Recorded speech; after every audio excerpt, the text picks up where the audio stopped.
ஒருமுறை ஒரு சிறிய கிராமத்தில் ஒரு அழகான உடையினை அணிந்த சித்ரா என்ற குழந்தை வாழ்ந்தாள். அவளது அப்பா முத்து என்பவரும் அம்மா ரோகிணியாக இருந்தனர். சித்ரா மிகவும் சந்தோஷமாக இருந்தாள். ஆனால் அவளுக்கு ஒரு சிக்கலான விஷயம் இருந்தது. அவளது அம்மா மற்றும் அப்பா வீட்டில் பழைய சேலைகளை சேமித்து வைத்திருந்தனர். அந்த சேலைகளை அனைவரும் பார்த்தால் பழையதாக போய் விட்டன என்று சொல்வார்கள். ஆனால் சித்ராவுக்கு அவற்றைப் பற்றிய விசேஷமான சித்திரங்கள் தெரியும். ஒரு காலையில் சித்ரா அப்பாவின் பழைய சுவத்திய பொருட்களை கழிக்க வந்தாள். அவள் அங்கே சென்றபோது ஒரு பழைய சேலை கிள்ளி கொண்டு கடைசி மூடியதாக இருந்தது. அதில் இருக்கும் சேலைகளை எடுத்து பார்த்தால் அவளுக்கு ஒன்றும் புரியவில்லை. ஆனால் ஒரு சேலையில் கவர்ச்சி நிரம்பிய ஒரு கதை மறைந்திருந்தது.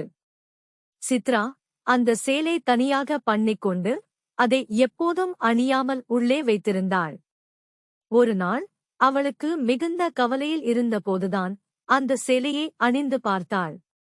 அப்போது அவளுக்கு அந்த சேலம் ஒரு மந்திரமாக விழுந்தது. அவள் மனசாட்சியால் அந்த சேலையில் மறைந்த ஒரு ரகசியத்தை கண்டுபிடிக்க முடிந்தது. அந்த சேலையின் மாந்திரம் அவளை ஒரு அழகான பூங்காவுக்கு எடுத்துச் சென்றது.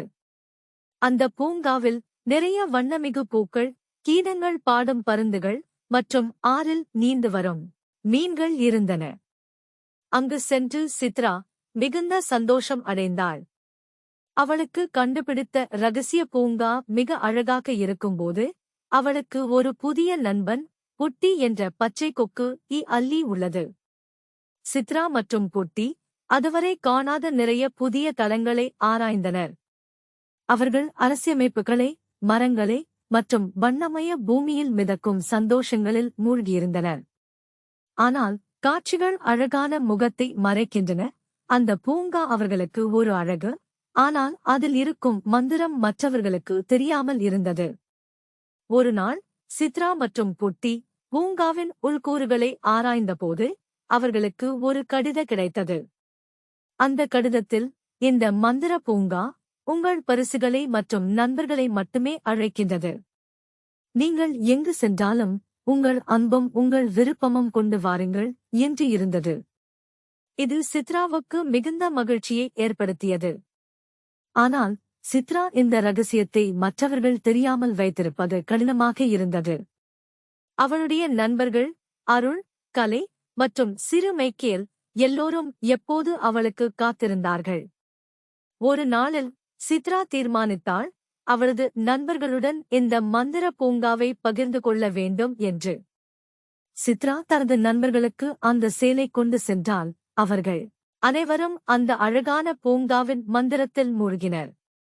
அந்த போதிலும் அவர்கள் அந்த பூங்காவில் சந்தோஷத்தில் மற்றும் மகிழ்ச்சியில் விலகிப் போனா அவர்கள் அனைவரும் ஒவ்வொருவரும் தனது சொந்த சந்தோஷங்களை மற்றும் அனுபவங்களை பகிர்ந்து கொண்டனர்.